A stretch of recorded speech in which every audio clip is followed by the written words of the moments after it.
자, 오늘 날짜 5월 3일이고요. 현재 이렇게 생긴 페이지에 대한 클론 코딩을 진행하고 있습니다. 어제 이 전체 분량에서 이제 상단하고 하단 영역에 대해서만 작업을 좀 해놨고요. 이제 오늘 내용 영역을 진행할 차례예요. 어제 이만큼 작업을 진행하기 위해서 공통 영역으로 쓸 common.html 이라고 하는 파일에서 작업을 했죠. 이제 이걸 기본 틀을 잡아놓고 나면은 실제로 JSP 작업할 때는 이거에 대해서 이제 include 처리를 하고 진행하면 되겠지만 HTML 단에서 작업할 때는 이제 요거를 남겨놓고 얘를 다른 이름으로 저장을 하는 거예요. 자, 이 common.html의 모든 내용을 인덱스 파일에다가 이렇게 붙여 넣겠습니다. 왜 복사가 안 되지?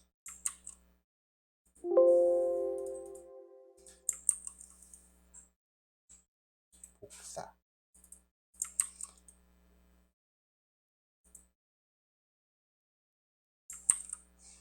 아, 여기가 접혀 있구나. 됐다.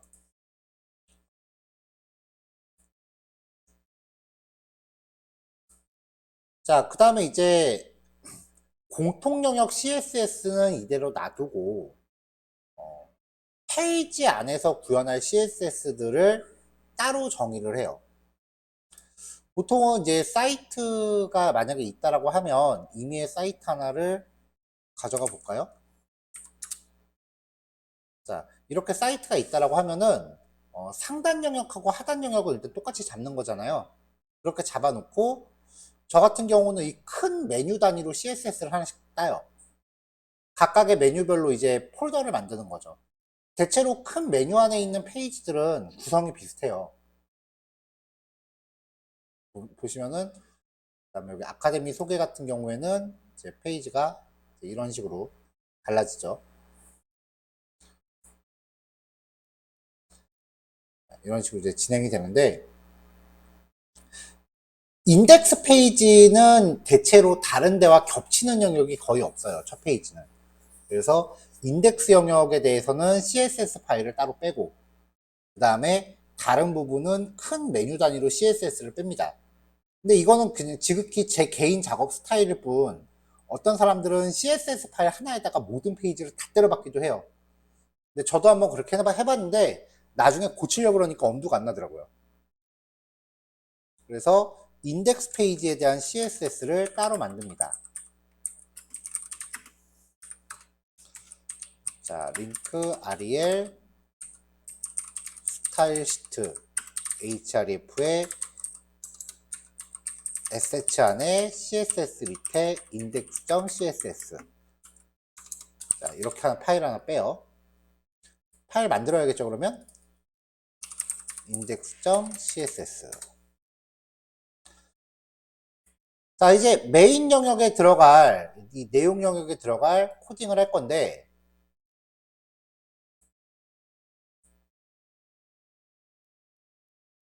자, 일단은 여기 페이지를 보면은 크게 두 부분으로 나눠져요. 상단 쪽에 이제 음식 목록에 대한 페이지가 있고요. 위에 쪽에 음식 목록에 대한 페이지가 있고 그리고 아래쪽에 뭐 간단한 그 셰프 소개 관련된 영역이 있으니까 이걸 일단 두 개로 나누면 되겠네요.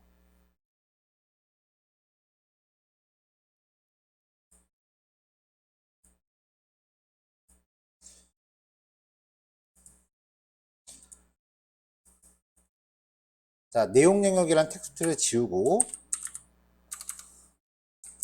div 클래스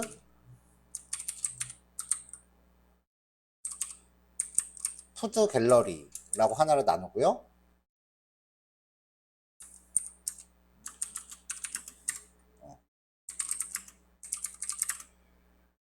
메뉴라고 하니까 이거 이상하다. 음식 갤러리 영역. 그 다음에 가운데 아까 구분선이 하나 있었죠. 구분선 하나 HR 태그로 그어주고 셰프 소개 div 클래스 프로필 이렇게 나눕니다.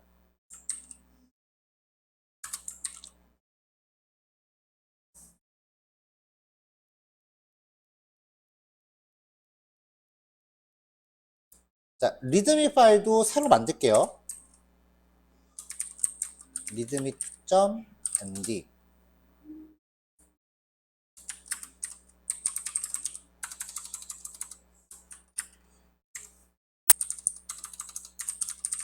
콜론 코딩 2.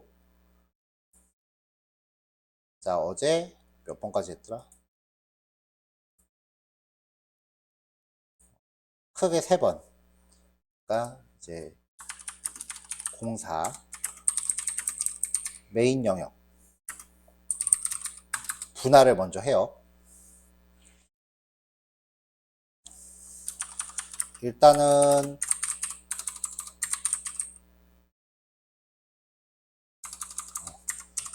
index.html을 생성하는 거죠. 생성. 어제 작업했었던 common.html을 index.html로 복사하고 인덱스 페이지를 위한 CSS 파일을 별도로 준비합니다. 그 다음에 index.html에서 CSS 파일을 참조 걸었어요. 여기서 말한 CSS 파일이라고 하는 거는 index.css였죠.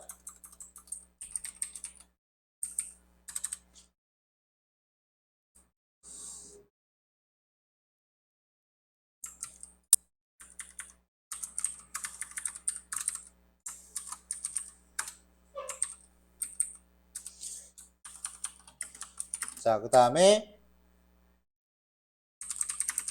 메인 영역 나누기 index.html에서 메인 내용 영역 안에 이렇게 3개 하위 영역을 나눈 거였죠.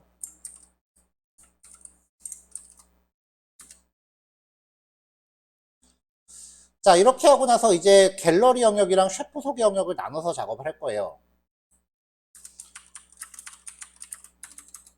5번이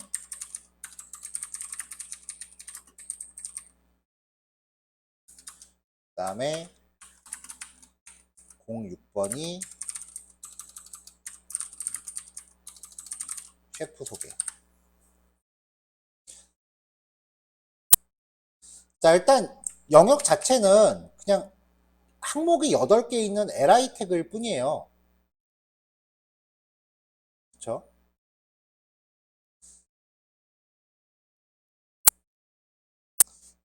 푸드 갤러리 컨테이너라고 잡을게요.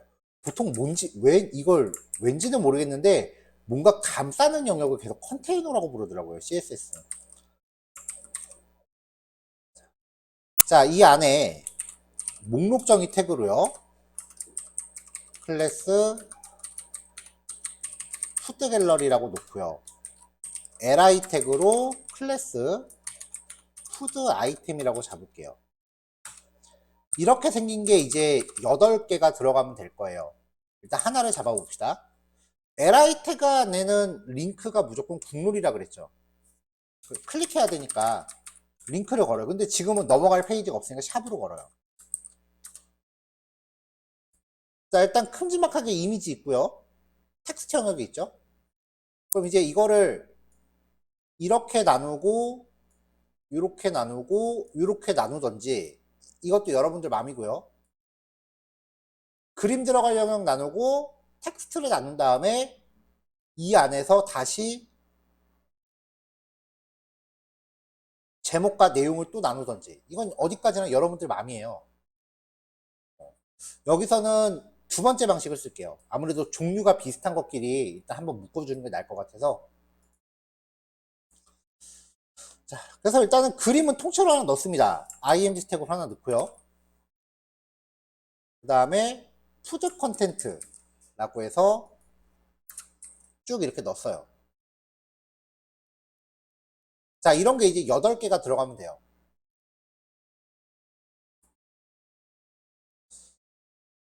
자, 얘를 이제 셋, 넷, 다여, 일곱. 이렇게 8개를 복사해서 나서 다 똑같은 그림이 들어가게 해도 되고요. 아니면은 원본 사이트 참고해서 li 항목마다 텍스트랑 그림이 조금씩 달라지게끔 넣어도 되고요. 이거는 뭐 노가다니까 뭐 여러분들이 그 적절히 선정하세요. 8개를 다 나는 좀 노가다를 해서라도 다 각자 좀 다르게 리얼하게 넣을 건지 아니면 다 똑같은 걸로 8개를 넣을 건지는 여러분들이 선택을 하세요. 저는 8개를 다 다르게 넣습니다. 미리 해놨어요.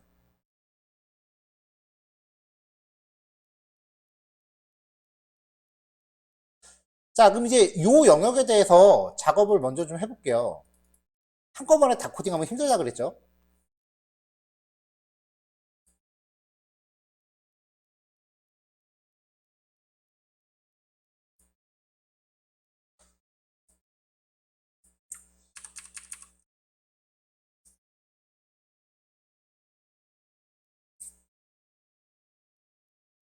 자, 일단은 이 푸드 갤러리라고 하는 이 영역이 li 태그들이 가로로 배치돼야 되고 한 줄에 4개씩 들어가잖아요. 그럼 일단 플렉스 걸어야겠네요. 자, 지금 이 페이지를 작업하는 건데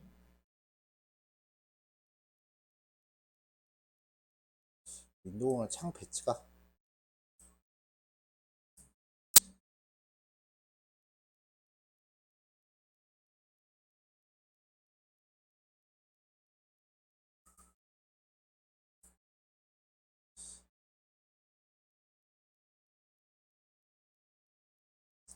자동 줄바꿈 해제하고 HTML은 자동 줄바꿈 안 되는 게 오히려 보기 편해요. 자, 그럼 푸드 갤러리한테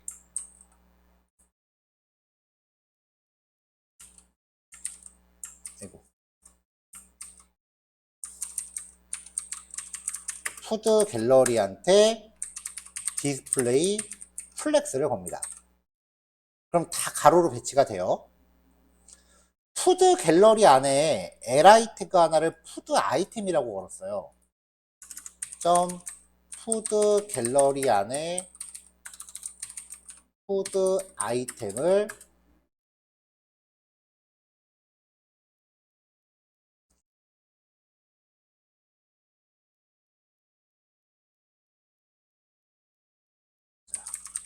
위드스를 25% 잡을 거고요. 지금 이미지들이 훨씬 크니까 삐져나가 있는 상태예요.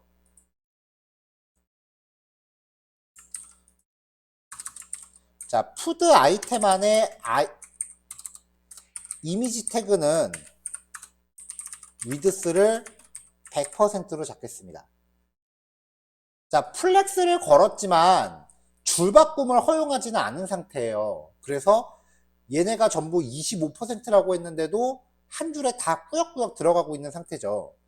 그래서 플렉스 랩을 줄바꿈 허용으로 바꿔주면 이제 한 줄에 4개씩 들어갑니다. 자, 그 상태에서 이 푸드 아이템한테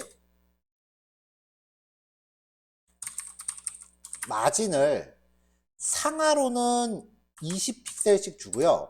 좌우로는 10픽셀씩 줄게요.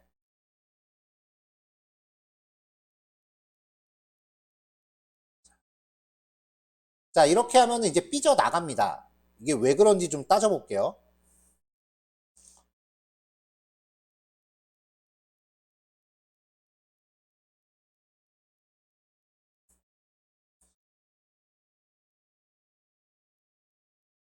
일단은 한 줄에 25%라 그랬죠. 그렇죠? 만약에 여기에 패딩을 줬으면은 우리가 박스 사이징을 보더 박스라고 줬으니까 패딩을 줬으면은 얘네가 25% 안으로 여백이 들어갈 거예요. 그러니까 안 삐져나가요.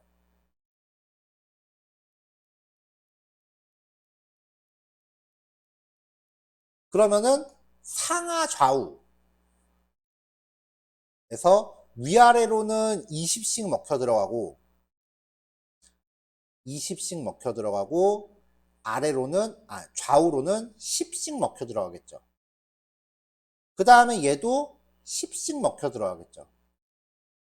그러니까 결국 여기 도합은 얼마예요? 20이 되는 거예요. 여기는 10이고 여기는 20. 패딩끼리는 서로 중첩되지 않으니까. 근데 마진이라고 하면은 얘를 마진이라고 주면은 이쪽에 10, 이쪽에 10 겹치죠. 그러니까 이 간격이 10, 10 여기도 10이 돼요.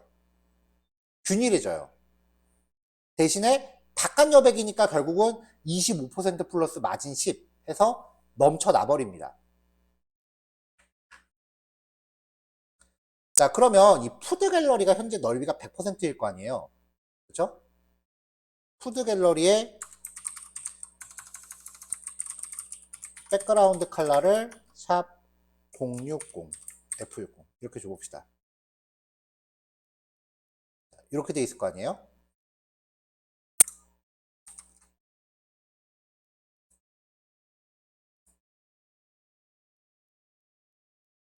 자, 메뉴 박스의 영역과 메뉴 박스의 영역과 지금 주황색 박스 영역이 딱 겹치죠.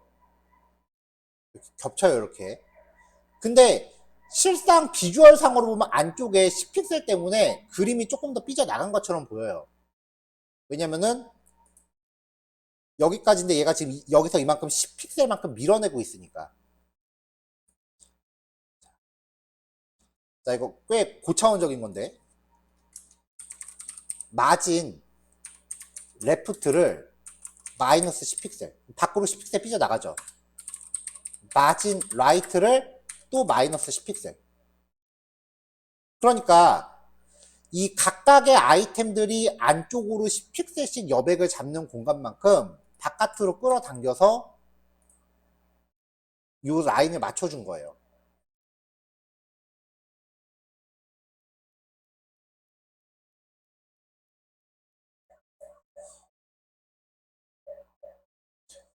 근데 이렇게 해도 한 줄에 4개 들어가는 게 안 없어지진 않네.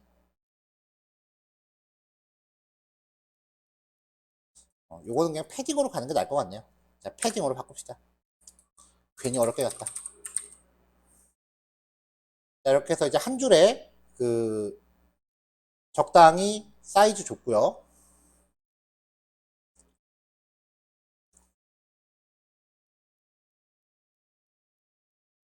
자, 그 다음에 현재 지금 li 태그 안에, 즉 푸드 아이템 안에 링크가 있는 상태예요.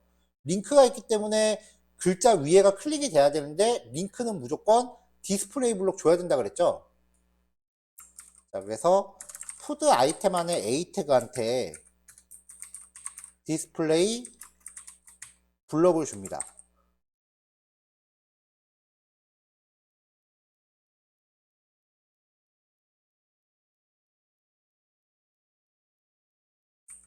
이미지는 a 태그 안에 이미지였고요.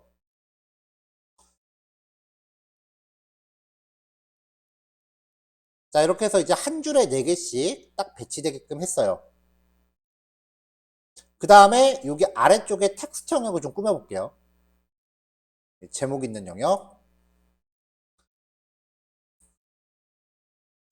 텍스트 영역을 지금 푸드 컨텐트라고 하는 div 태그로 감싸놨어요. 자, 여기 보면은 이 텍스트 영역에 지금 여백이 좀 생겨있죠?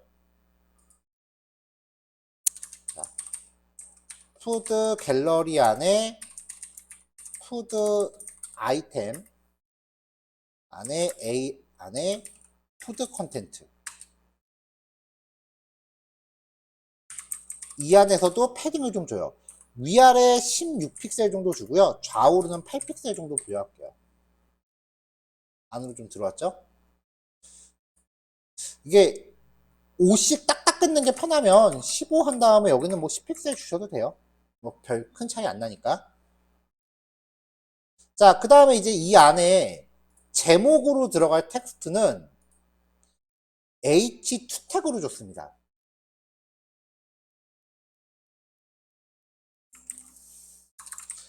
자, 푸드 컨텐트 안에 H2 태그. 폰트 사이즈는 22픽셀.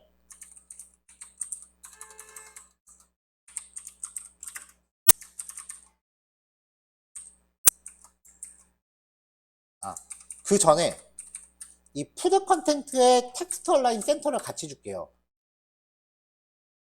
왜냐면 여기 원본 사이트 자체가 글자들이 가운데 정렬되어 있거든요. 텍스트 관련 속성은 부모한테 주면 자식이 상속받는다 그랬죠. 그러니까 여기서 이 div한테 주면은 안쪽에 있는 제목과 내용이 같이 가운데 정렬될 거예요. 정자하면 다 가운데로 오죠. 자, 이제 아까 숨겼던 거.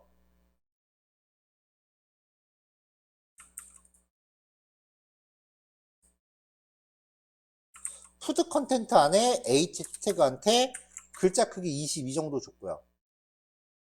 그 다음에 텍스트랑은 좀 떨어뜨려야 되니까 마진 보통을 12픽셀 정도 줘서 글자를 떨어뜨렸고요. 한 줄의 높이를 130% 정도 잡아서 줄간격 띄웠습니다. 이거는 여러분들이 보면서 그때그때 편하게 잡으면 돼요. 자, 안쪽의 내용은 P 태그로 줬어요. 푸드 컨텐트 안에 P 태그. 자, 폰트 사이즈는 16픽셀 줄게요. 그 다음에 폰트 웨이트는 400이 표준인데 400보다 조금 얇게 300. 한 줄의 높이는 120%. 이렇게 해서 잡아줍니다.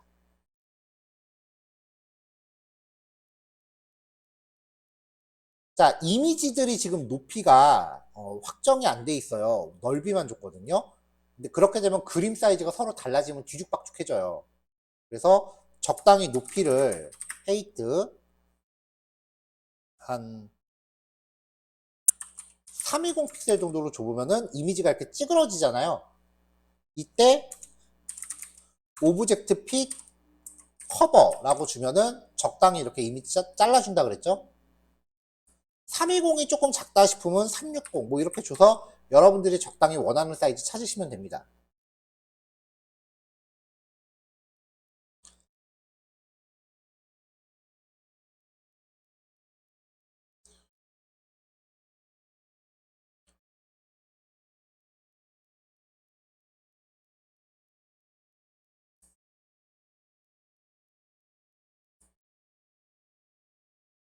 자, 여기서 또 하나 튜닝을 좀 해볼게요. 이미지를 전부 div로 묶을 거예요.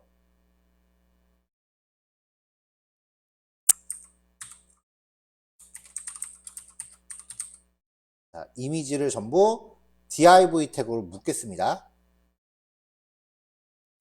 묶었고요. 그 다음에 .jpg로 끝나는 데를 div로 닫아서 div로 다 묶었어요. 자, 그 다음에 이미지를 감싸고 있는 이 div 태그한테 클래스로 이미지를 감싸는 애라고 해서 이미지 래퍼라고 클래스를 줄게요. 자, 그럼 지금 이 div는 이미지를 감싸고 있죠? 자, CSS로 한번 표현해 볼게요. 자, A 태그 안에 img 래퍼한테 보더 3픽셀 솔리드 블루라고 주면은 파란색으로 이렇게 테두리가 다 갔어요. 그쵸? 지금 이미지를 감싸는 div를 하나 만든 거잖아요. 테두리 친 거는 그냥 div 확인하자는 거예요. 실제로 테두리를 둘 건 아니고. 그림은 이미지 래퍼 안에 들어갔겠죠? 자, 지금 여기서 CSS 굳이 바꿀 필요, 선택자 굳이 바꿀 필요 없는데, 그냥 뭔가 짜임새가 안 맞으니까 좀 찝찝해서 맞춘 거예요.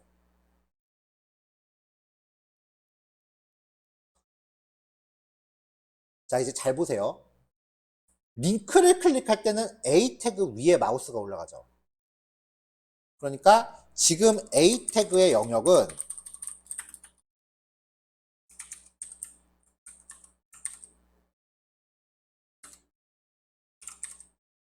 요 핑크 영역 아니라는 얘기가 돼요. 그쵸?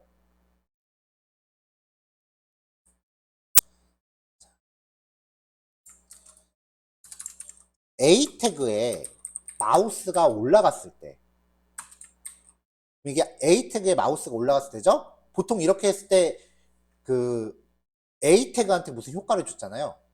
근데, 마우스, 자, 지금 위에 거는 A 태그에 img 래퍼 안에 img죠. 그럼 밑에 거 하면, 밑에 거에다가 놓으면, 마우스가 올라간 A 위에 이미지가 되죠. 얘한테, 저번에도 예제에서 한번 나왔던 거예요. 트랜스폼,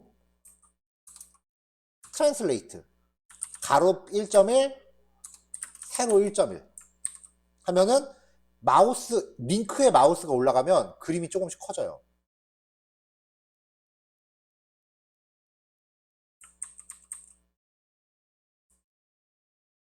얍.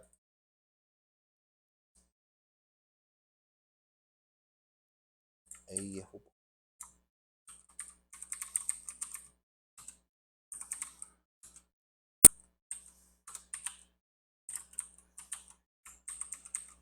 맞는데? 트랜스폼의 트랜슬레이트.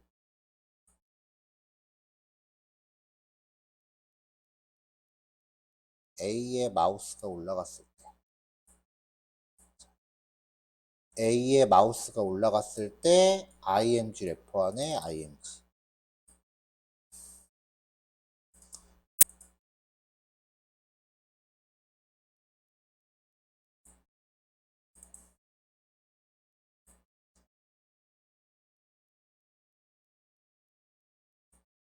자, 호버를 인식하는지만 좀 볼게요.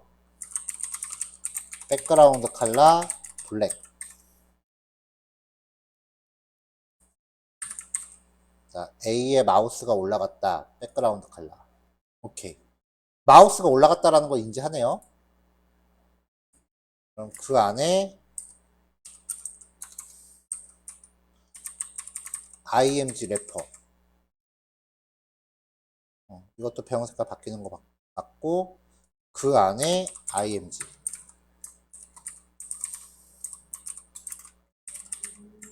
일단 선택자가 먹히는지 봐야 되니까. 자, 여기까지 먹히네요. 그러면은 트랜스폼. 아, 잘못 줬다. 스케일. 트랜슬레이트가 아니고 스케일.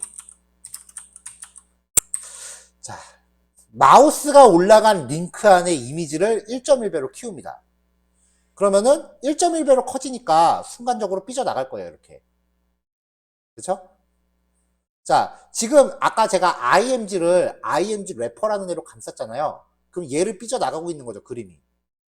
얘한테 오버플로우 히든이라고 걸면 삐져나가는 애가 잘리니까 안에서 확대되는 것처럼 보여요. 여기서 지금 정작 변하는 거는 이미지가 바뀌는 거죠. 이미지의 사이즈가 1.1배로 바뀌는 거 커지는 거잖아요. 이때 트랜지션 0.3초에 걸쳐서 애니메이션을 걸어라 라고 하면은 스르르 확대되는 것처럼 보이죠.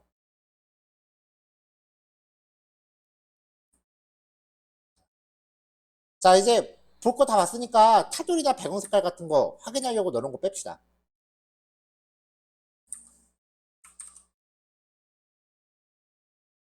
자, 여기 지금 하늘색 박스는 커먼에서 주고 있으니까 거기에 있는 것도 뺄게요. 커먼.css에서 어저께 하늘색 배경 줘놨었죠? 그것도 뺄게요. 내용 영역에 내용 영역은 그냥 지워버려도 상관없죠, 여기는. 빠졌죠?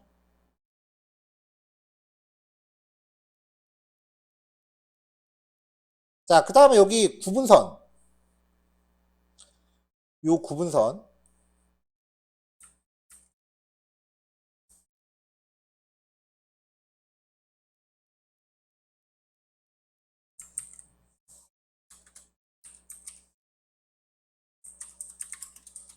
자, 아까 디바이더라는 이름의 클래스로 밑에 구분선을 하나 넣어놨는데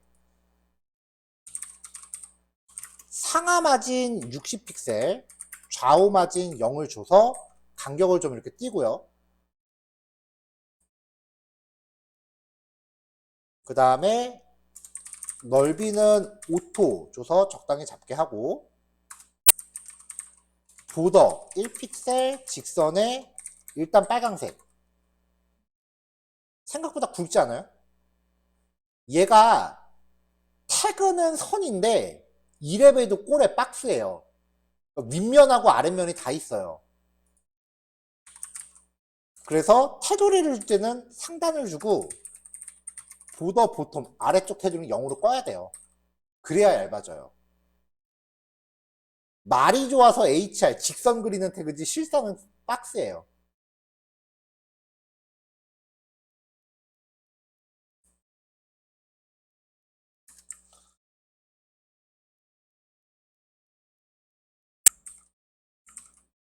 자, 얘가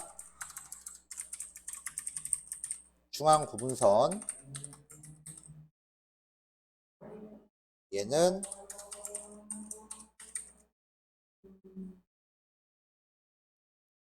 음식 갤러리 영역,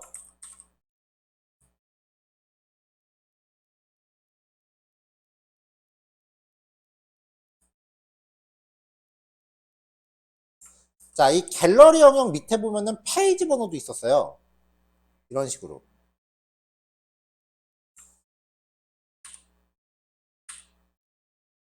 아, 여기서 또 하나 숫자 몇 개 나오네. 자, 얘가 마우스 올라가는 순간 메뉴를 덮죠. 왜냐면은 그 트랜스폼을 주면 순간적으로 포지션하고 똑같아져요. 그래서 상단 영역에다가 보통 저렇게 떠 있는 상단 영역한테는 Z 인덱스를 줘놔야 돼요. 포지션 픽시드 같은 거 주면은 Z 인덱스를 좀 이렇게 큰 값으로 줘놔야 돼요. 메뉴는 항상 다른 걸 덮어야 되니까. 그러면 커져도 메뉴를 안 가리죠. 자, 헤더 영역에 Z 인덱스 주는 거는 제가 따로 자료 안 남길 테니까 각자들 한번 넣어 주시고요.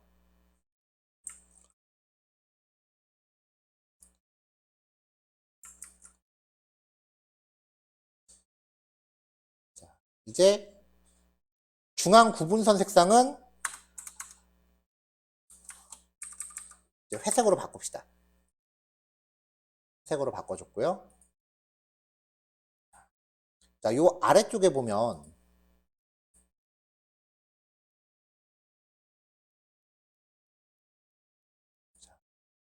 이 푸드 갤러리 안에 페이지 번호 영역이 있었어요. 여기 안에 페이지 번호 영역이 있었어요.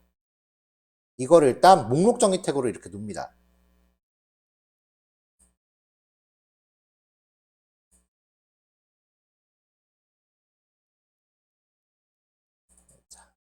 푸드 갤러리 컨테이너 안에 이제 페이징이라는 영역이 있었어요.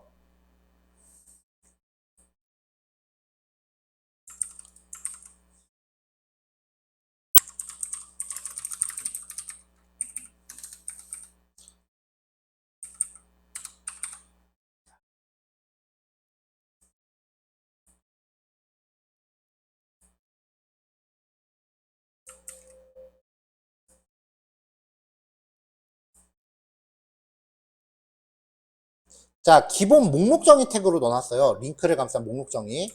여기다가 페이징 안에 li한테 일단은 페이징 먼저.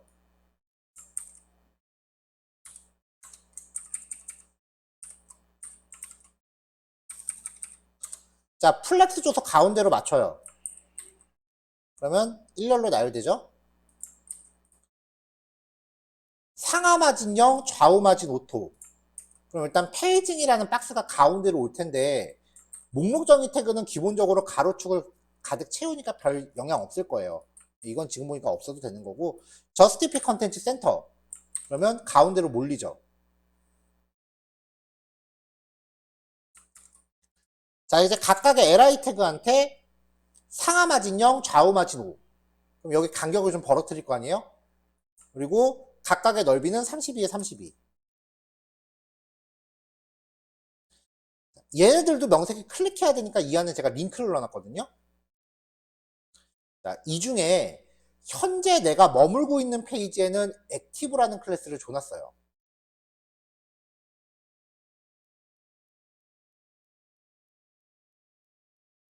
그래서 현재 머물고 있는 페이지만 배경 색깔을 까만색으로 맞춰주고요. 까만색으로 맞춰주고, 현재 머물고 있는 페이지의 링크는 글자 색깔 흰색. 흰색으로 잡혔죠? 그 밖에 나머지 li 태그의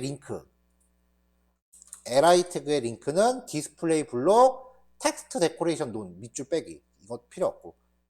글자 색깔 까만색도 지금 필요 없고. 글자 크기 18, 가운데 정렬 32, 라인에이트가 32.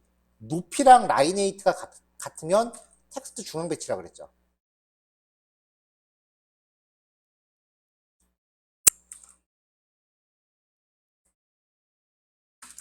자, 이제 A 태그에 마우스가 올라갔을 때 반투명 까만색으로 이렇게 효과를 줍니다.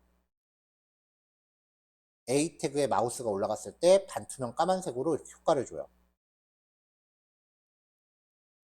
자, 페이지 번호는 이 정도로 해서 이제 꾸며주고, 이제 상단 푸드 영역은 마무리를 할게요. 자, 작업한 거 정리해보면, 자, 메인 영역 나눴고요. 그 다음에 음식 갤러리 영역에서는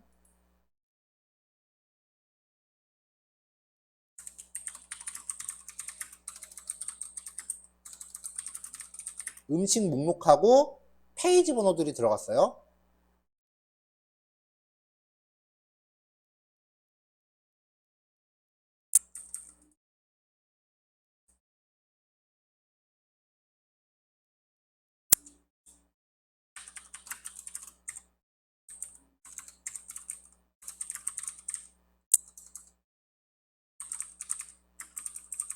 과 페이지 번호 영역.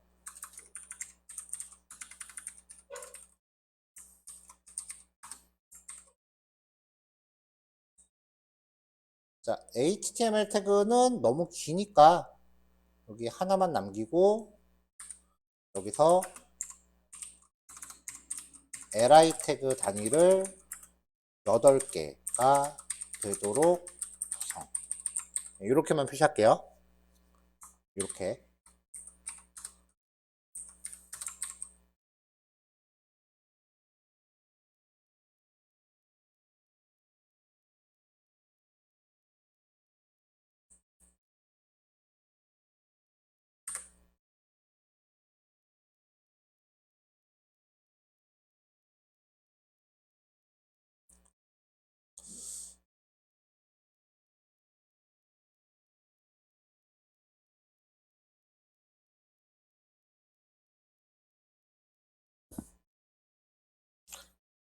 여기를 좀 나눕시다.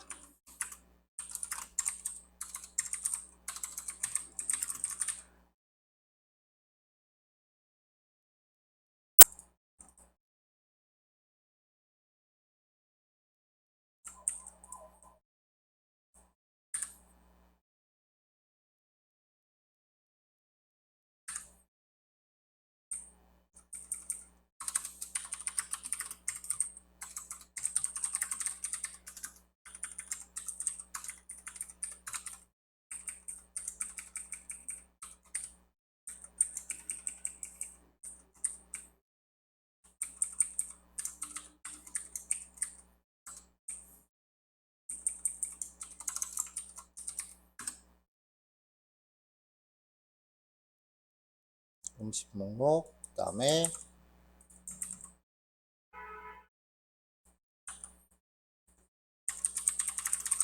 페이지 번호.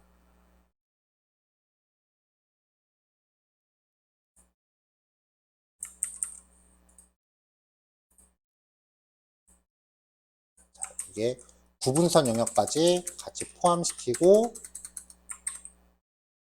index.css에서는 중앙 구분선을 먼저 코딩을 해 놓을게요.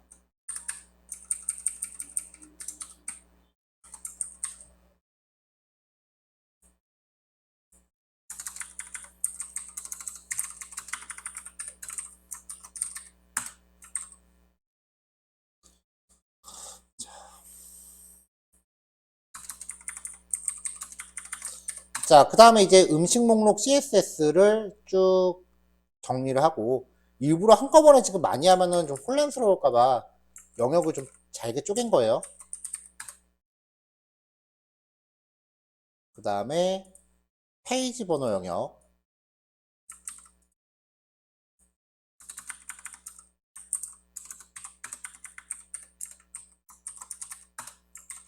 그 다음에 페이지 번호 CSS.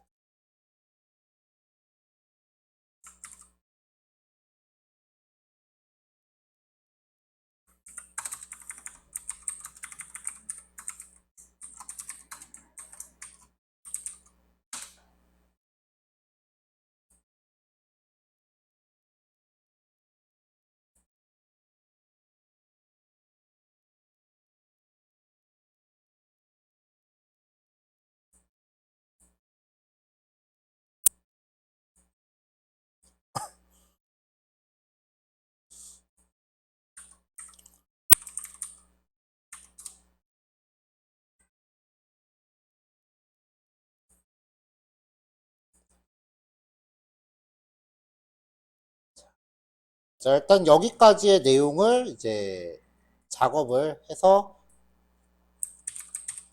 맞춰봅시다.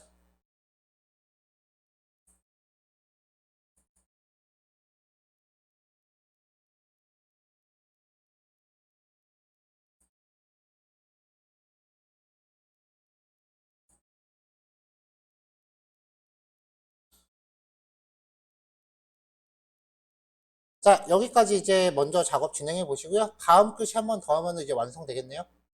자, 일단 3시 반까지 해볼게요.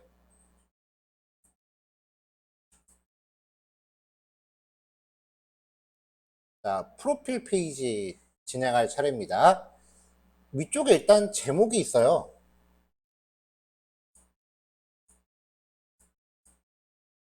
그 밑에 사진이 하나 큼지막하게 있고요. 그리고 그 밑에 소제목, 조금 더 수준이 낮은 제목, 그리고 텍스트. 이건 뭐 그대로 하면 되죠, 뭐. 자, 일단은 맨 위에 사이트 제목 자체가 H1 태그였잖아요. 그러니까 훨씬 더 낮은 수준. 그래서 H2 태그로 제목. 그 밑에 그림 있죠? 그림. 자, 그 밑에 제목 더 낮은 수준의 제목이에요. 그래서 H3랑 H4 태그로 잘라 놓고 마지막에 텍스트. 이거는 본문이니까 P 태그로 넣으면 되겠네요. 이렇게요.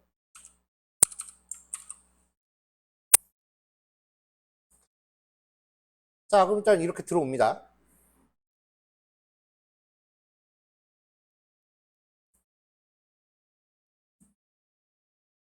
자, 그럼 이제 얘를 처리하기 위한 내용을 보자고요.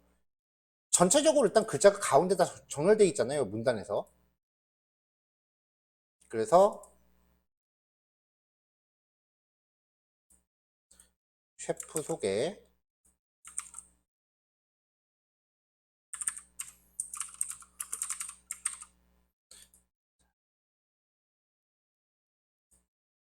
자, 프로필 컨테이너. 요거에다가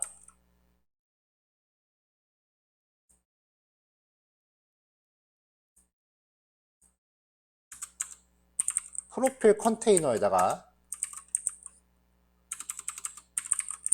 텍스트 얼라인 센터를 먼저 줄게요. 그러면 그 하위 요소들한테도 다 상속이 되니까 글자가 싹 다 가운데로 몰리겠죠.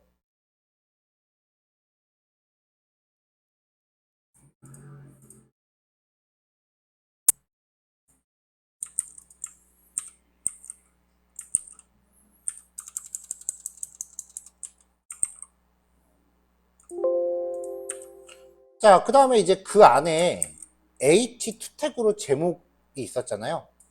그래서 프로필 컨테이너 안에 H2 태그한테 글자 크기 32로 잡아주고 밑으로 그림 좀 밀었어요. 그 다음에 이미지죠? 자, 이미지는 최대 맥스 비드스 100%, 그 다음에 헤이트 오토. 헤이트 오토라고 주면은 넓이에 따라서 높이가 유동적으로 바뀌어요, 그림은. 그리고 그 밑에 텍스트를 26픽셀 정도 여기 아래로 밉니다.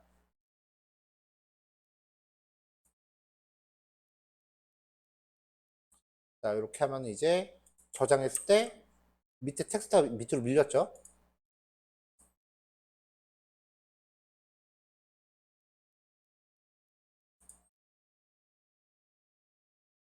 자, 그 아래에 있는 게 H3 태그죠. 자, 맨 위에가 글자 크기가 32였으니까 그거보단 작아야겠죠. 그리고 텍스트를 또 다음 걸 아래로 좀 밀어요. 그 밑에 H4 태그죠. 그럼 26보다 또 적당히 작게 잡아주세요. 18로 줬어요. 자, 그 밑에 P 태그 있죠. 글자 크기 16. 좀 얇게 주고 라인 웨이트 125%.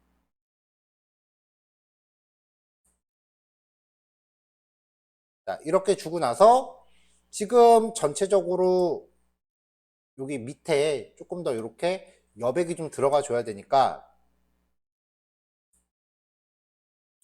P 태그 밑에도 마진 보통 줘서 적당히 밀어주면 되겠네요. 이렇게.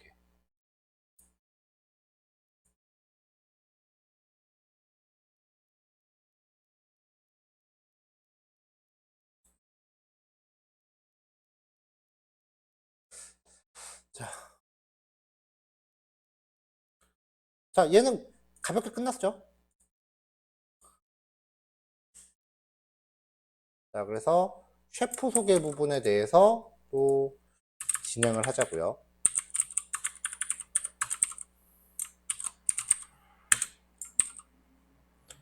그 다음에 CSS 파일도 셰프 소개 쪽을 마무리합니다.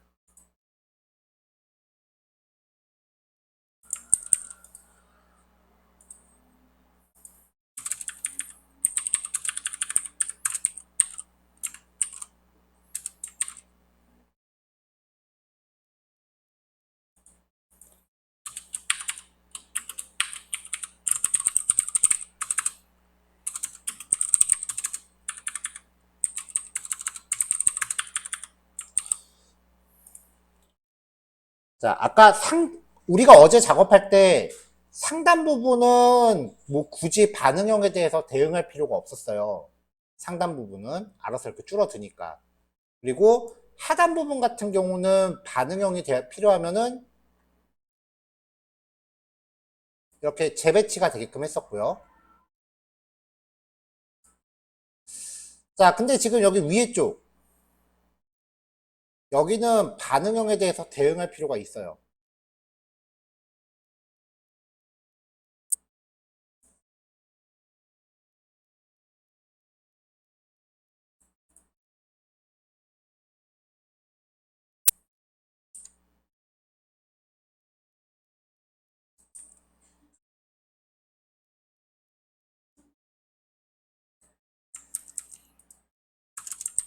자, 그래서 반응형 기능을 위해서요.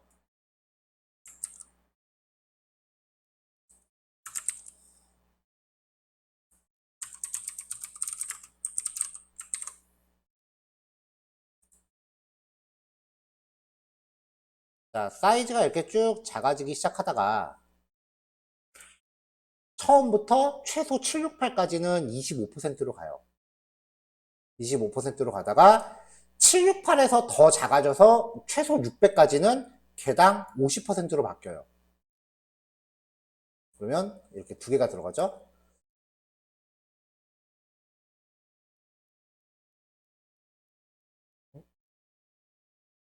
미니리스.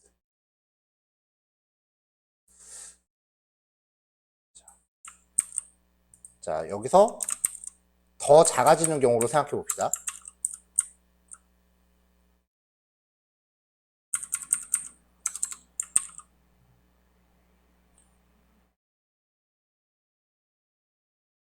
무한대부터 최소 768까지.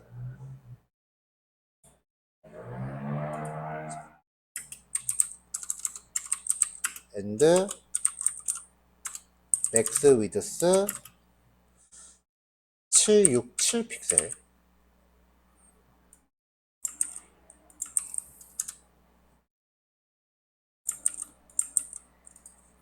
(767까지) 그 다음에 0부터 맥스 599까지는 50%.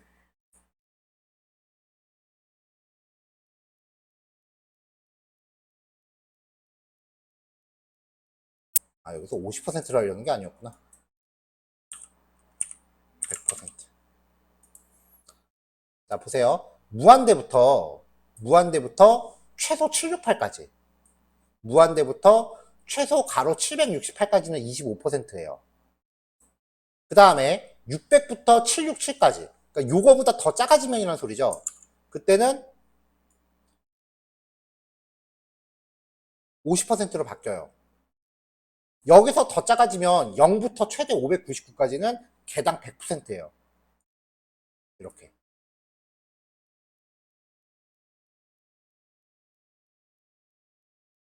자, 그 다음에 여기 피태그. 여기 피태그 영역 같은 경우는 지금 너무 옆에 가장자리에 바짝 붙어 있으니까 이 피태그는 패딩을 조금 주는 게 나을 것 같아요. 피태그 같은 경우는 패딩을 상하 0, 좌우 25픽셀 정도 부여를 할게요. 그러면은 가장자리 이렇게 작아져도 양쪽에 이렇게 조금 여백이 생길 거예요.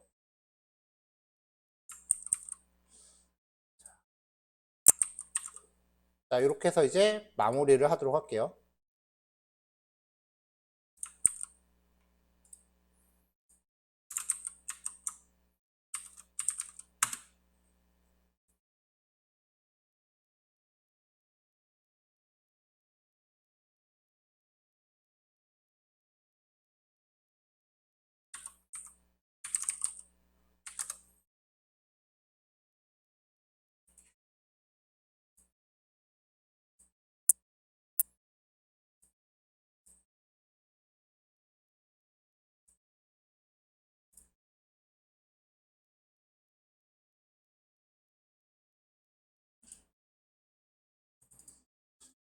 톡방이 어디 있지?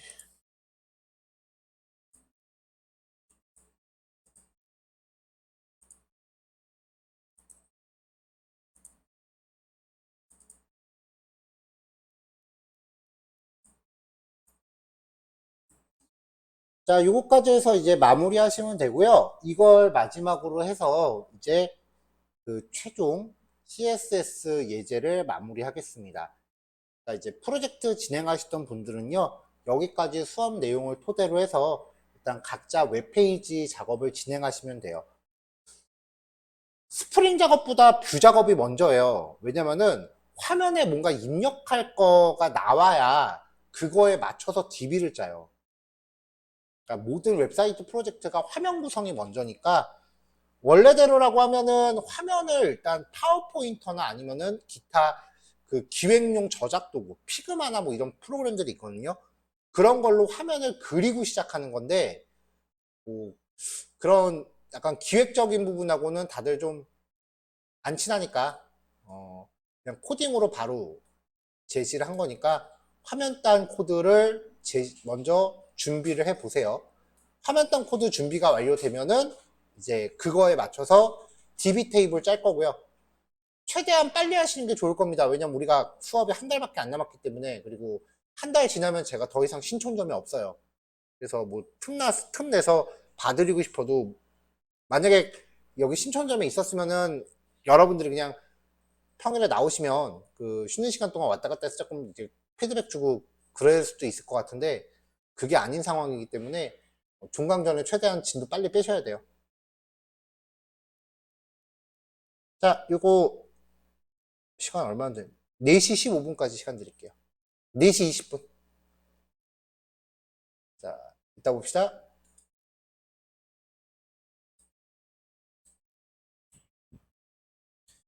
자, 자바스크립트를 진행을 할 겁니다.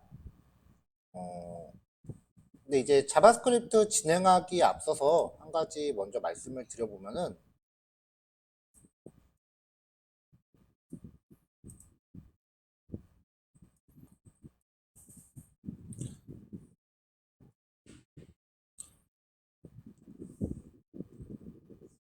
초창기 프로그래밍 언어는요, 우리가 일반적으로 이야기하는 C 언어, 그리고 C++, 얘네가 발전을 해서 자바라고 하는 언어가 나왔죠. 뭐 중간에 그 다른 프로그래밍 언어도 있기는 했어요. 비주얼 베이직이라던가 델파이라던가 뭐 이런 다른 중간에 잠깐 반짝했던 프로그래밍 언어들이 있었긴 했지만 뭐 대세는 그냥 이 흐름이었죠. 얘네들의 특징은 이제 프로그래밍 언어들이 컴파일을 한다는 거였어요.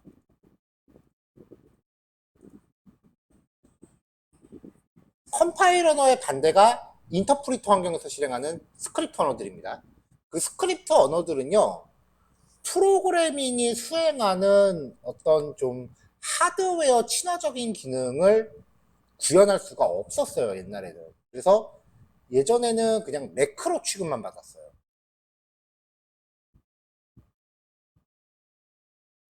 그리고 실행 속도도 컴파일 언어에 비해서 현저하게 떨어졌었고요. 그러면서 이제 되게 많은 일들이 생겼었는데 그 중에서 스크립트 언어라고 하는 거는 인터프리터 환경에서 실행되는 언어들이에요. 컴파일 언어는 컴파일을 거치고 나면은 독립 실행 가능한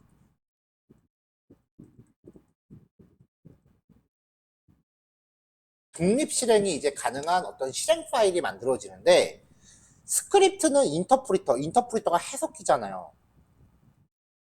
해석기가 없으면 동작할 수가 없었어요. 가령 예를 들어서 MS 오피스를 깔지 않고서는 MS 워드로 작성한 문서를 읽을 수가 없듯이 스크립트 언어로 작성된 거는 인터프리터가 없으면 동작을 안 했어요. 자바스크립트 같은 경우는 인터프리터가 웹브라우저였어요. 그러니까 얘는 브라우저 안에서만 실행할 수 있는 언어였으니까 프로그래밍 언어 취급을 받지도 못했었어요. 근데 이제 웹 환경이 발전을 거듭하면서 어느 날 구글이 자바스크립트 인터프리터로 V8이라는 거를 만들어요.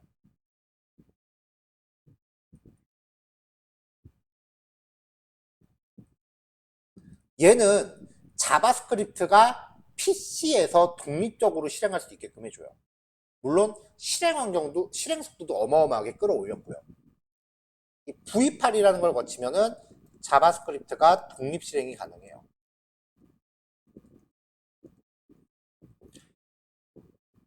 웹브라우저에서 실행한다라고 하는 거는 웹브라우저가 갖고 있는 기능을 벗어날 수 없다는 얘기인데 독립 실행이 가능하다라고 하는 건 얘는 PC의 모든 자원을 쓸 수 있다는 얘기가 돼요. 그때부터 자바스크립트가 어마무시하게 발전을 하기 시작을 합니다. 그래서 현재는 전 세계에서 가장 주목을 많이 받는 언어 중에 하나예요.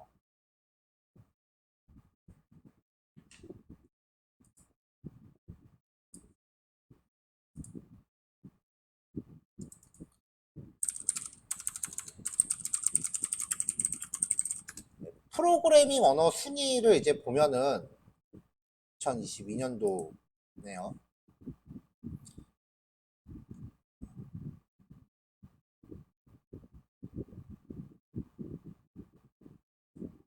자, 일단은 파이썬이 전 세계 프로그래밍 언어 활용률에 있어서 1위고요. 그 다음에 C나 C++이 그를 따르고 있고 그 다음이 자바. 이 순위는 안 바뀌어요. 주목할 만한 거는 파이썬이 한 2, 3년 전부터 1위라는 거예요. 계속. 근데 파이썬이 이용률이 높아진 거는 그 어플리케이션 개발 쪽이 아니라 비전문 IT 인력들이 쓸 수 있는 게 파이썬이기 때문에 전 세계 프로그래머가 더 많겠어요. 프로그래머 아닌 사람이 더 많겠어요. 프로그래머 아닌 사람들이 죄다 파이썬을 쓰기 때문에 올라간 거라고 저는 그렇게 보고 있고요. 자바스크립트가 여기 끼기 시작했다라는 거고, 그 다음에 구글에서 어떤 튜토리얼이 제일 많이 검색됐는지는 파이썬, 자바, 자바스크립트. 일단 자바스크립트가 순위권에 들어왔다라고 하는 게 엄청나게 대단한 거예요.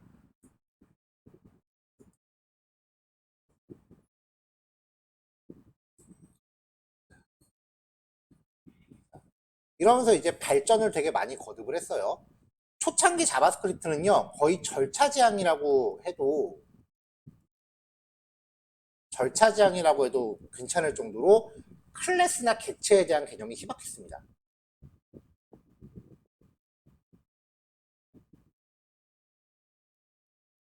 사실 객체 지향이 아닌 거는 아니었어요. 객체가 있긴 했는데 그 객체라고 하는 개념이 우리가 자바에서 배운 거랑 너무나도 달랐어요. 우리가 알고 있는 객체 지향은 클래스 타입을 기반으로 하는데 원래 객체 지향 언어가 두 종류예요. 클래스 타입하고 프로토타입 기반이라는 게 있어요. 자바스크립트는 프로토타입 기반의 객체 지향 언어를 택했었어요. 문법 체계가 완전히 달라져요. 객체 하나 만들려고 그러면 미치고 환장하고 발작 뛰어요.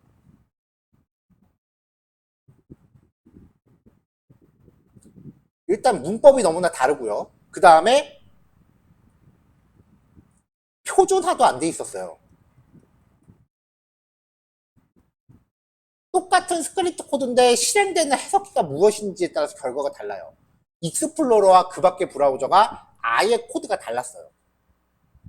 그래서 옛날 자바스크립트는 항상 if i라면 어떻게 하고 else 해서 같은 기능을 항상 두 번씩 짜는 번거로운 짓을 했었습니다. 그러면서 이제 이게 툭 하고 튀어나오니까 이제 자바스크립트가 이제 그 관심을 받기 시작한 거죠. 그래서 자바스크립트 쪽 진영이 이제 우리 그럼 물 들어오니까 물 들어올 때 노젓자라고 해서 이런 불필요한 부분들에 대해서 표준화 작업을 진행을 해요. 그러면서 이제 2015년도 기준으로 옛날에 그 중구난방이었던 애들을 딱 정리해서 ES5라고 명명을 하고요. 원래 자바스크립트 이름이 그 ECMA 스크립트였거든요. 줄여서 ES5라고 명명을 하고 그 다음부터 한 2년 주기로 계속해서 버전업을 하고 있어요. ES6, ES7 등등등 해서 현재 ES12까지 나와 있는 걸로 알고 있어요.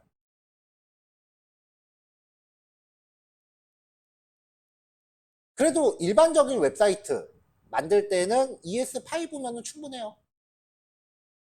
근데 이제 ES6 이후부터 무엇들이 가능해졌냐면은 전통적인 백엔드 여러분들이 지금 스프링으로 하고 있는 것들 그거를 감히 자바스크립트가 넘봤어. 그리고 해냈어요. Node.js라는 이름으로.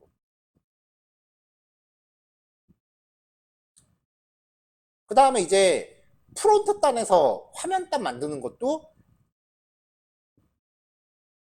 원래 하던 거니까 좀 더 체계화가 되겠죠?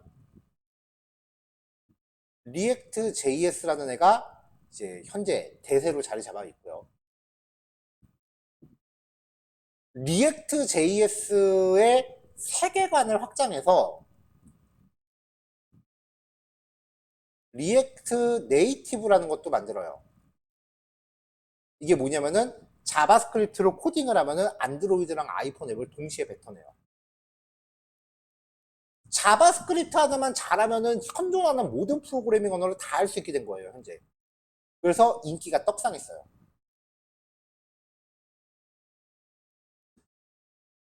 심지어 요즘 게임 만드는 분들 거의 대부분 저걸로 해요. 뭐지? 유니티 3D라는 걸로 해요. 이게 프로그래밍 한번 하면은 엑스박스, 플스, 안드로이드 폰, 아이폰 PC용 모든 게임 플랫폼으로 다 컴파일 해주거든요. 얘가 공식적으로 채택하고 있는 언어가 C샵과 자바스크립트예요. 그러니까 자바스크립트 하나는 못하는 게 없어진 거죠. 그리고 한 3년 전쯤인가 구글에서 탄서플로우 JS라는 것도 만들면서 머신러닝까지 가능해요. 근데 예전에 그 부적절한 형태에서는 불가능했기 때문에 얘가 그 상태로 발전을 하는 이런 기능이 많아지면서 이제 문법을 굉장히 많이 확장을 합니다. 예전에는 클래스란 개념 자체가 아예 없었거든요. 근데 클래스를 도입을 했고요. 이거를 기반으로 해서 상속성, 음닉성, 다형성, 기타 등등 여러분들이 알고 있는 자바 언어의 모든 문법을 다 갖고 있습니다. 인터페이스 빼고 다 갖고 있어요.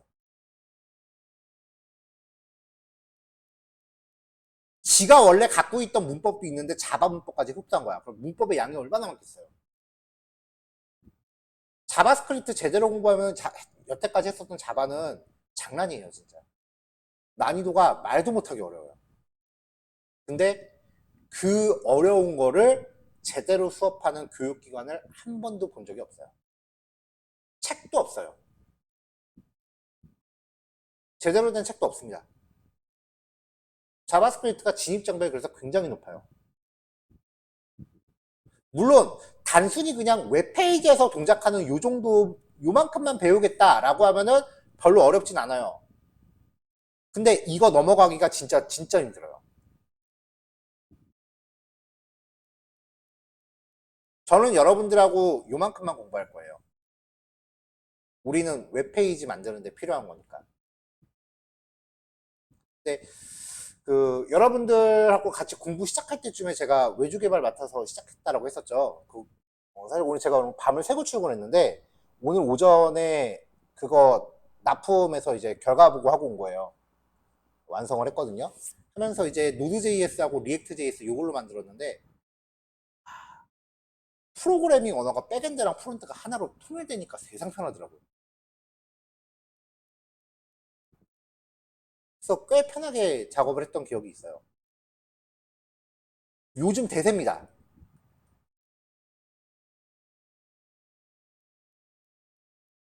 뭐 SNS나 뭐 그런 데 보면은 그 개발자 커뮤니티 같은 데 보면은 얘네들이 굉장히 핫하게 여겨지고 있을 거예요.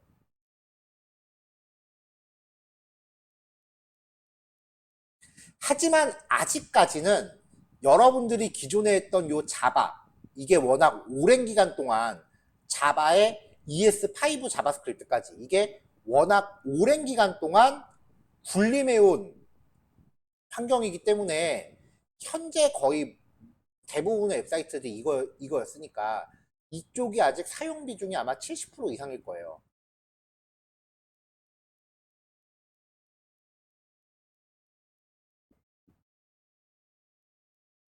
기존에 만들어 놓은 애들은 계속 끌고 가지만 만약에 새로 만들 거다 라고 하면은 이쪽을 채택하는 추세가 점점 늘고 있어요.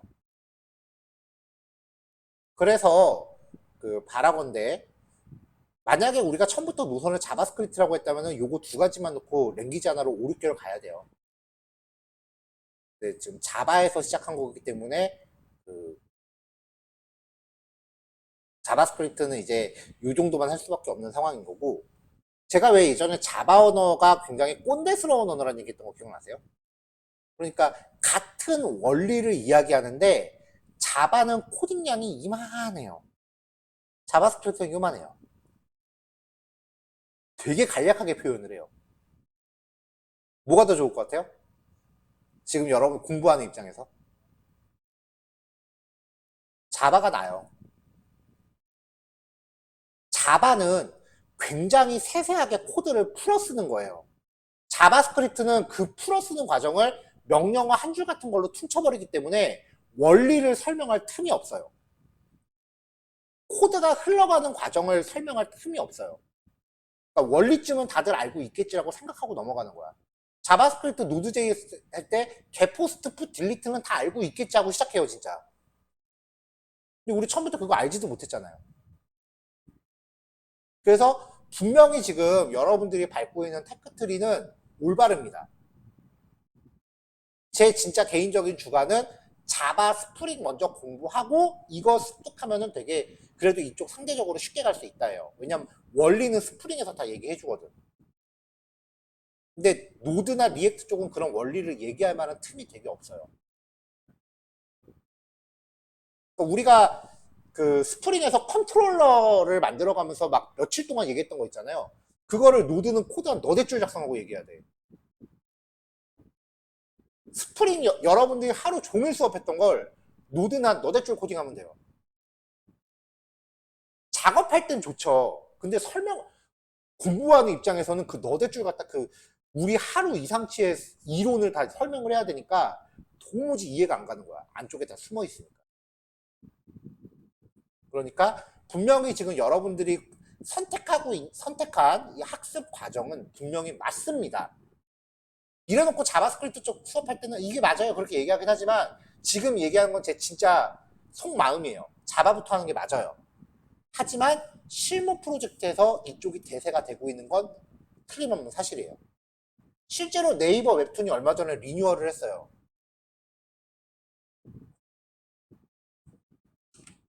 네이버 웹툰 PC 사이트 디자인 바뀐 거 혹시 보신 적 있어요?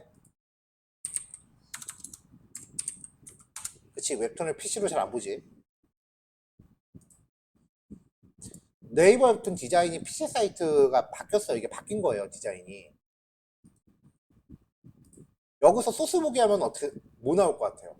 HTML 코드 주르르르? 그치, 우리가 알고 있는 건 그게 다죠.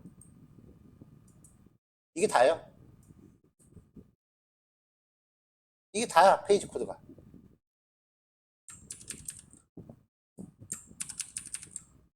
이상하지. 우리가 알고 있는 거는 자바가 실행하면서 컨트롤러가 뷰를 호출하고 뷰가 반복문 돌면서 HTML을 만들어내는 건데 얘는 없어요. 바디 안에 div 빈 게 끝이야.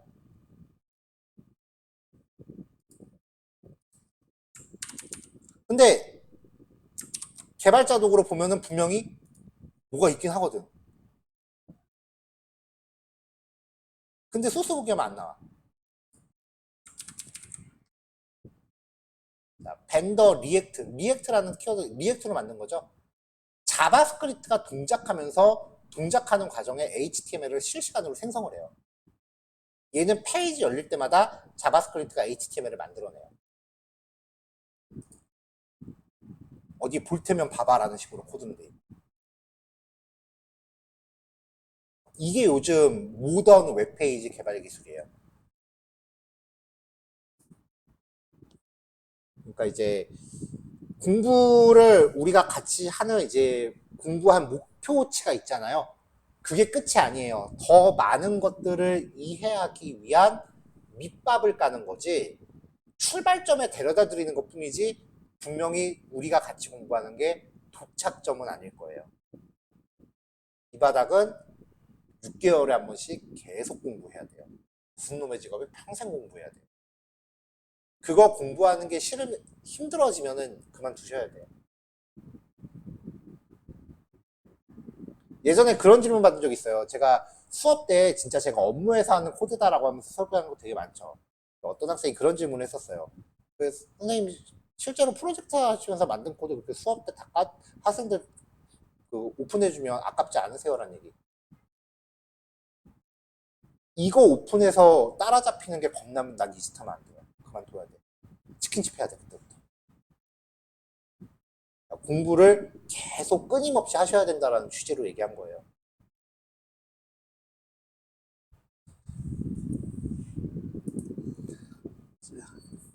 자, 자바스크립트의 개요와 현재 위치에 대해서 이야기를 좀 했고요. 실제 코드 설명은 되게 빨리빨리 나갈 겁니다. 왜냐면은 여러분들이 이미 자바를 통해서 기본 문법을 알고 있는 상태이기 때문에 뭐 구구절절에 다 설명할 이유가 없어요. 자, 일단은 인터프리터 환경부터 있어야 돼요. 기본적으로 웹브라우저만 있으면 되긴 하는데 웹브라우저가 있으면은 이런 거예요.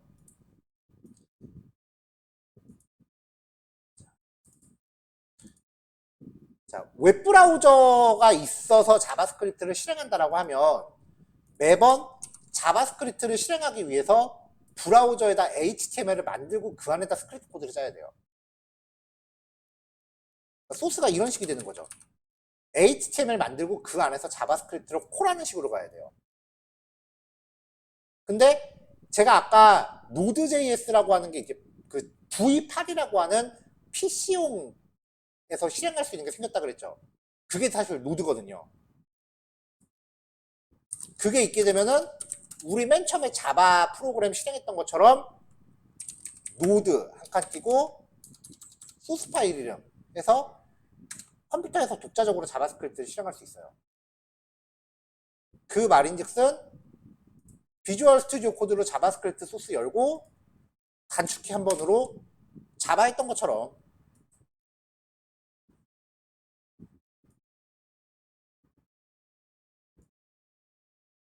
비주얼 스튜디오 코드로 웹페이지 없이 이렇게 단일 실행시킬 수 있다는 얘기죠. 문법을 점검하는 동안은 이렇게 갈 겁니다. 궁극적으로 자바스크립트는 HTML을 제어하는 거기 때문에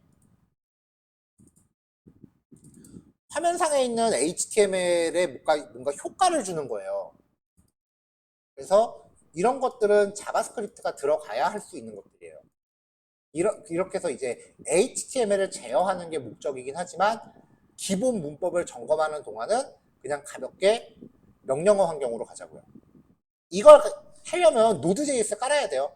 자바 할 때 JDK 깔았던 것처럼. 자, 설치 확인 여부 여기 보시면 되고요. 터미널에서 이제 터미널 실행하셔서 노드 한 칸 띄고 빼기 2개 버전. 자, 그 다음에 이제 만약에 이 명령어가 먹지 않는다라고 하면 node.js.org 들어가시면 되고요. node.js.org 들어가서 설치를 하는데 지금 버전이 좀 올라갔어요. 그냥 무조건 왼쪽 거 까시면 돼요. LTS 버전이라고 하는데 밑에 써있죠. Recommended for most user. 대부분의 사용자한테 권장되는 버전이에요. 그래서 LTS 버전 까시면 되고요. 비주얼 스튜디오 코드는 당연히 깔려 있겠죠. 대부분의 익스텐션 다 깔려 있을 텐데 Node.js를 위해서 코드 러너라는 애를 추가적으로 까시면 되고요. 얘가 원래 그 프로그램 실행을 좀 더 쉽게 시켜주는 애인데 자바는 이걸로 하시면 안 돼요. 한글 출력을 못 하더라고. 코드 러너로 자바 실행하니까 한글 출력이 다 깨지더라고요. 자바스크립트는 충분히 다 해요. 그 다음에 ESLint라고 하는 애는 자바스크립트 구문 검사 기능이에요.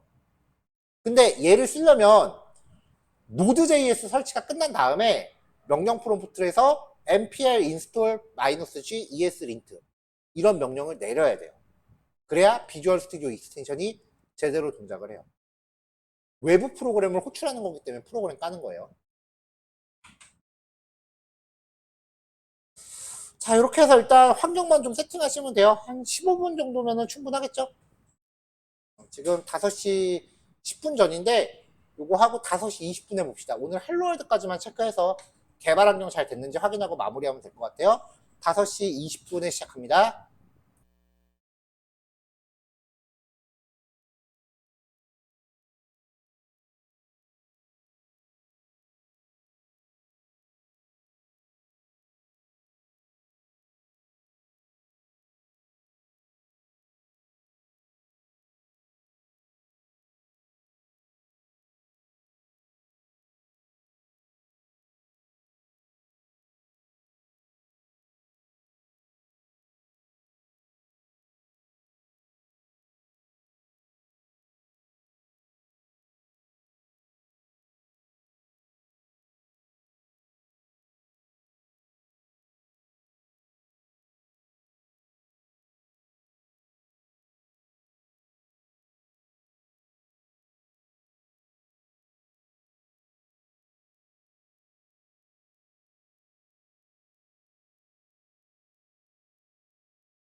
들리세요?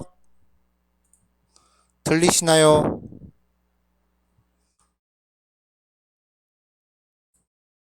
어, 마이크가 켜져 있었는데 이게 블루투스가 좀 끊겨 있었나 보네요.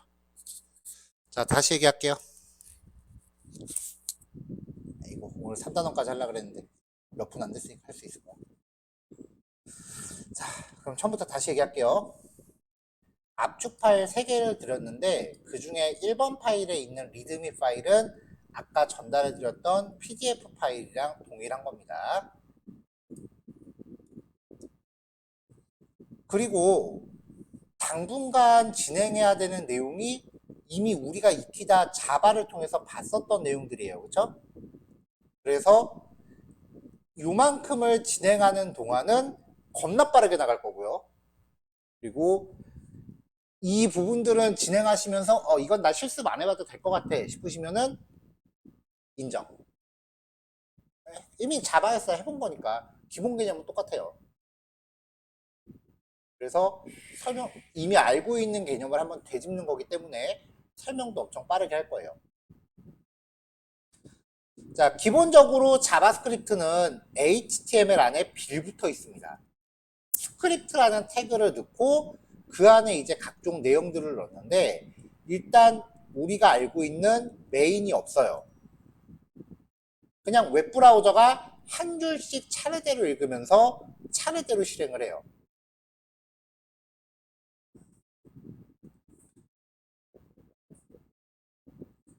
자, 명령어 2개가 있는데 지금 알럿이라는 애는 앞에 뭐 객체가 없죠. 얘는 그냥 함수예요. 콘솔.로그라고 하는 거는 콘솔이라는 객체 안에 속해 있는 로그, 메서드예요. 그래서 함수하고 메서드가 공존한다라는 게 자바스크립트의 특징 중에 하나고요. 알럿 함수는 웹브라우저를 통해서 가동을 하면 HTML이니까 웹브라우저 열어야 될 거 아니에요. 그러면 이렇게 메시지 박스를 보여주는 함수고요. 확인 버튼 누르기 전까지 다음으로 안 넘어가요. 자, 그 다음에 개발자 도구 보면은 콘솔이라고 하는 영역이 있는데 콘솔.로그는 메시지를 여기 출력하는 기능이에요. 그래서 확인 버튼 누르면 다음으로 넘어가겠죠. 자, 아까 여기까지 얘기했고요. 이렇게 코드가 진행이 되면 결과적으로 하나의 파일에 HTML하고 그 다음에 CSS하고 자바스크립트가 공존하게 될 거 아니에요. 이거를 스파게티라고 해요.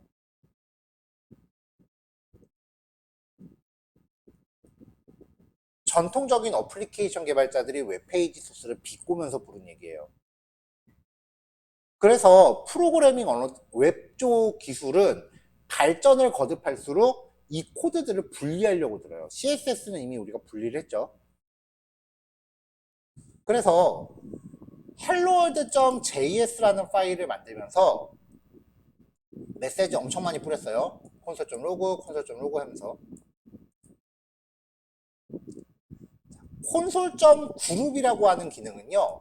출력하는 메시지를 그룹으로 묶습니다.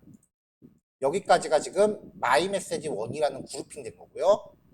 여기부터 끝까지 그룹으로 묶고 그 안에서 그룹이 또 들어있죠. 자, 이렇게 만든 스크립트 파일을 HTML에서 스크립트 한 다음에 src 속성으로 참조해요. 그럼 웹페이지가 열리면서 이 스크립트가 같이 실행됩니다. 특이점은요, 이렇게 외부 파일을 참조하는 자바스크립트는 이 안에 코드가 못 들어가요. 들어가도 실행이 안 돼요. 자, 그룹이라는 기능은 실행된 거 보면 그냥 바로 알 거예요.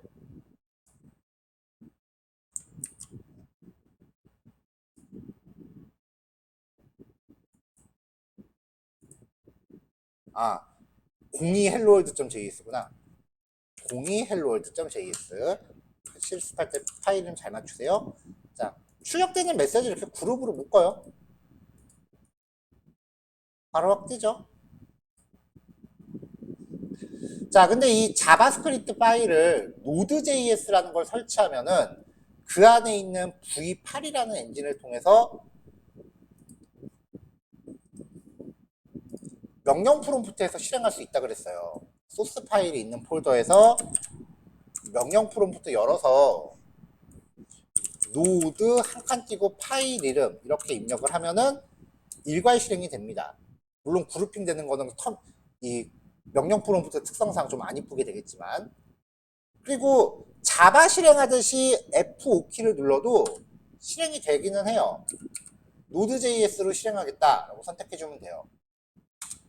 그러면 우리가 자바 하는 것처럼 이렇게 똑같이 실행이 됩니다. 근데 우리가 오늘 코드 러너라는 애를 깔았잖아요. 코드 러너를 깔면은 Alt, Ctrl, N. 그러면 이렇게 실행이 돼요. 뭐가 차이야? 그쵸? 자바스크립트는요, 메서드 단위가 없고요. 메서드나 클래스를 작성할 일이 일단 없기 때문에 간단하게 헬로월드만 하고 싶다라고 하면은 요거 한 줄이면 돼요. 되게 짧잖아. 근데 요거 한 줄 작성하겠다고 파일을 또 만들기가 좀 애매하니까 파일 하나에 꽤 많은 내용이 들어가요. 그럼 그거 한꺼번에 다 실행하면은, 이따가 이제 요거를 한꺼번에 다 실행하면 출력 결과가 쭈르륵 나올 거 아니에요. 그쵸? 근데 오늘 코드 러너라는 애를 깔았죠. 걔는 내가 실행시키고 싶은 곳만 실행하고 단축키 누르면 거기만 실행해요. 이건 자바는 이렇게는 안 돼요. 자바스크립트이기 때문에 가능한 거예요. 그래서 이제 코드 러너를 깐 거고요. 자, 일단은 이렇게 그 실행 환경에 대해서 이야기를 한 겁니다. 자, 이 단어 이제 변수에 대해서 얘기할게요. 자바스크립트 변수는 크게 세 종류예요. 전역 변수, 지역 변수, 상수. 근데 그 전역 변수가 우리가 알고 있는 전역 변수랑 조금 달라요. 자, 일단 데이터 타입을 명시하지 않습니다. 자바스크립트의 자바는 변수의 종류가 선언할 때 결정되죠.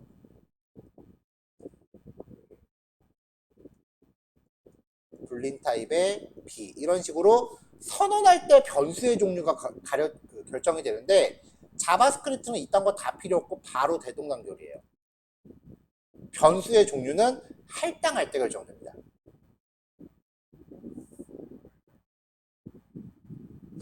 자, my_1이라는 변수를 만들고 100을 할당해서 출력해요. 당연히 100 나오겠죠? 선언과 변수 통합. 그 다음에 한 번 만들어진 변수는 다른 값으로 바꿀 수도 있죠. 그리고 자, 똑같은 변수 중복 선언. 돼요, 안 돼요? 진짜 안 돼? 됩니다.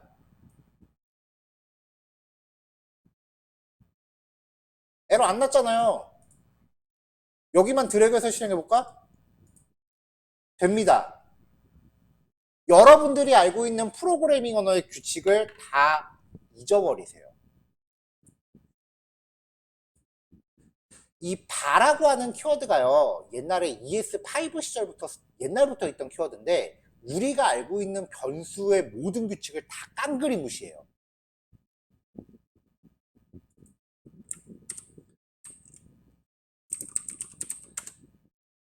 자, if true. 뭐 if는 아니까. 바 a는 100. 콘솔.log a. 돼요, 안 돼요? 변수는 선언된 위치 기준으로 블록 빠져나올 수 있다, 없다? 안 되죠? 얘는 돼요. 저장을 안 했네. 얘는 돼요.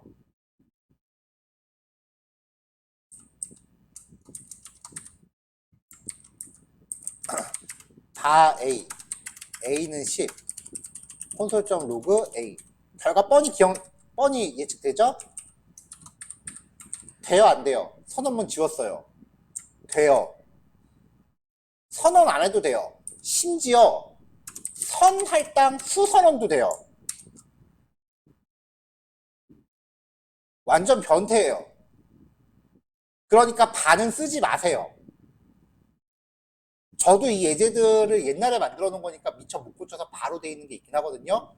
일단 반은 무조건 쓰지 마세요. 안 그럼 여러분들이 알고 있는 모든 프로그래밍 규칙을 다시 공부해야 돼요. 기존의 개발자들도 이걸 되게 싫어했어요. 그래서 ES6부터 let이라는 키워드가 생성됩니다. 이 let 키워드는요, 여러분들이 알고 있는 모든 변수 규칙을 그대로 따라갑니다. 선언하고 할당하고 선언 할당 통합하고 중복 선언 안 되고요. 선언 안 하면 못 쓰고요. if문 안에서 만들면 if문 못 빠져나오고요. 그냥 알고 있는 모든 규칙 그대로 자연스럽게 쓰면 되니까 그냥 무조건 let만 쓰세요. 다는 버리세요. 자, 자바에서 상수 선언할 때 파이널 키워드 쓰죠? 자바스크립트는 콘스트 키워드 씁니다. 자바는 변수 만들 때 int a라고 한 다음에 상수를 만들고 싶으면 파이널이라고 앞에 붙였죠. 자바스크립트는 파이널 대신에 콘스트를 써요. 근데 데이터 타입이 있나요? 없죠? 그러니까 콘스트 변수 이름. 상수예요. 자, 상수에다 값 집어넣고 그 다음에 값을 바꾸려고 그러면 에러가 나죠. 당연히 에러가 납니다. 왜냐면 상수는 값을 못 바꾸니까. 그래서 자바스크립트가 변수를 이렇게 만들기 때문에 자바스크립트에 대해서 제대로 모르는 애들이 자바스크립트는 데이터 타입이 없다고 얘기해요. 자바스크립트도 데이터 타입이 있습니다. 대신에 데이터 타입이 할당할 때 결정된다라는 거예요. 그래서 자바스크립트는요, 선언 시에 데이터 타입을 명시하는 게 아니라 변수를 만들어 놓고 데이터 타입을 검사합니다.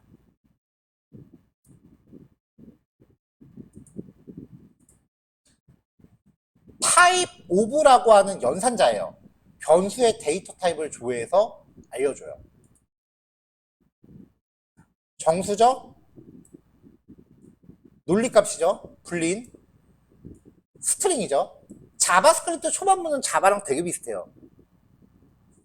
얘는 객체입니다. 오브젝트라고 떠요. 널도 객체입니다. 선언하고 아무것도 할당을 안 하면 undefined라는 상태가 돼요. 정의되지 않는다. 자, 여러분들이 알고 있는 값의 종류 중에 여기 지금 없는 거. 참고로 자바스크립트는 캐릭터 타입은 없어요. 뭐가 없어요? 알고 있는 것 중에. 여기 대답할 사람 가연님밖에 없어. 가연님은 대답하면 돼. 그래서 실수가 없죠?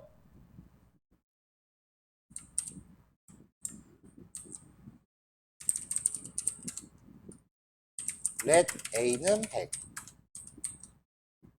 let B는 12.3. 콘솔.로그 이거부터 해야겠구나. 100.0 if 콘솔.로그 A와 B가 같다.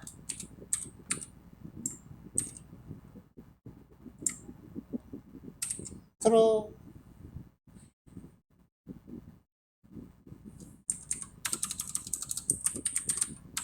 타입 오브 A, 타입 오브 B. 정수와 실수를 안 가립니다. 모든 숫자 타입은 넘버란 타입으로 대동단결합니다. 인트와 플루트, 더블, 롱, 쇼트, 바이트 이런 걸 다 통합해서 넘버란 타입으로 통일시켰습니다. 선언할 때 데이터 타입이 없다 보니까 자, A에다가 1, 2, 3, 4 돼요? 안 돼요? 되죠? 값 바꾼 거니까 콘솔.로그 A A에다가 12.3 돼요? 안 돼요? 왜 안 돼? 데이터 타입 똑같은데. 됩니다. true.